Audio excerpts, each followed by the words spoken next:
UP विधानसभा 2027 की चुनाव की तैयारियां शुरू हो चुकी हैं। योगी आदित्यनाथ लगातार बहराइच से लेकर के बांदा तक और गाजियाबाद से लेकर के गाजीपुर तक पूरे दौरे कर चुके हैं। लेकिन इसी बीच में बसपा सुप्रीमो मायावती की मुश्किलें ऐसी हैं कि खत्म होने का नाम ही नहीं लेती और एक बार तो उन्होंने फिर से कमाल कर दिया है, यानी अपने समधी आकाश आनंद के ससुर को पार्टी से बाहर निकाल दिया है।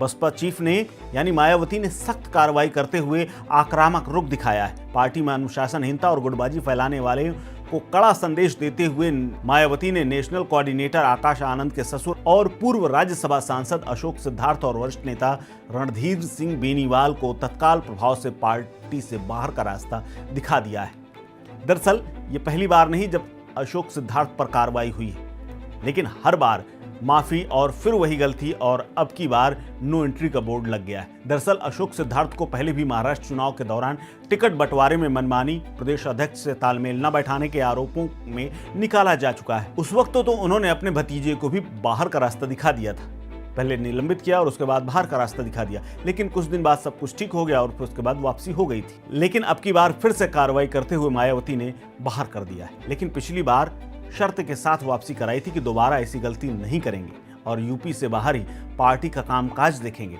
लेकिन विधानसभा चुनाव 2027 के आने से पहले ही एक खबर बीच में आई थी, यानी मायावती ने कुछ दिन पहले भी एक बात बताई थी कि टिकट बंटवारे में उनका हाथ है, ना कि आकाश आनंद का किसी प्रकार का कोई लेना देना है। वो टिकट खुद बांटती हैं। लेकिन मायावती के मुताबिक अशोक सिद्धार्थ में कोई सुधार नहीं आया और इसीलिए दूसरे राज्यों में लापरवाही होती रही और यूपी पर उनकी नजर बनी हुई थी। कर्नाटक, ओडिशा और पश्चिम बंगाल जैसे राज्यों में कोऑर्डिनेटर रहते हुए उनके खिलाफ लगातार अनुशासनहीनता और पार्टी के दिशा निर्देशों के उल्लंघन की शिकायतें आती रहीं। अच्छा खासा लंबा चौड़ा पोस्ट लिख करके मायावती ने उन्हें बाहर निकालने का पूरा सिजरा जारी किया है। इसके अलावा भ्रम फैलाने और साजिश रचने के भी आरोप लगाए गए। लगातार चेतावनियों और इन तमाम बातों के बताए जाने के बाद भी अशोक सिद्धार्थ में कोई सुधार नहीं हुआ था, इसीलिए पहले जिम्मेदारियों से मुक्त किया गया। उसके बाद यूपी में उनकी वापसी की खबरें जानबूझकर उड़ाई गईं ताकि 2027 अभियान को प्रभावित किया जा सके और इसी बात से मायावती नाराज हो गई। मायावती ने साफ लहजे में कह दिया कि अब अशोक सिद्धार्थ की बसपा में कभी भी वापसी नहीं होगी।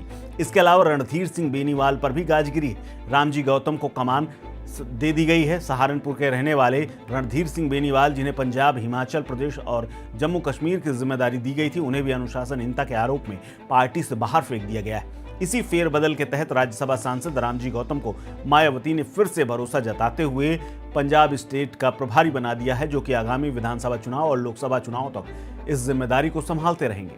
लेकिन मायावती का नया नीतिगत फैसला और विरोधियों को चुनौती देता हुआ एक स्पष्ट फैसला भी नजर आता है। मायावती ने स्पष्ट नीतिगत फैसला सुनाया है कि यूपी निवासी जो भी वरिष्ठ पदाधिकारी राज्य से बाहर की जिम्मेदारी संभाल रहे हैं, उन्हें किसी भी कीमत में यूपी की राजनीति में वापस नहीं लगाया जाएगा। इसके अलावा मायावती ने आखिरी चेतावनी भी देते हुए साफ कह दिया है और कार्यकर्ताओं से अपील की है कि वो ऐसे षड्यंत्रकारी तत्वों से सावधान रहें जो बसपा की सरकार बनाने के अभियान को भटकाना चाहते हैं। साथ ही मीडिया को भी सलाह दी है कि अम्बेडकरवादी पार्टी के खिलाफ विरोधी दलों के हथकंडों का जरिया ना बने। लेकिन यहीं पर एक सवाल फिर से एक बार खड़ा हो गया है, क्योंकि पिछली बार भी जब अशोक सिद्धार्थ को पार्टी से बाहर का रास्ता दिखाया गया था, उसके कुछ घंटों या 1 या 2 दिन के अंदर ही आकाश आनंद पर भी कार्रवाई करते हुए उन्हें भी बाहर का रास्ता दिखा दिया गया था और मायावती ने यह तक कह दिया था कि मेरा कोई उत्तराधिकारी नहीं है और ना ही पार्टी किसी एक व्यक्ति के हाथ से चलेगी। जो भी फैसले लेने होंगे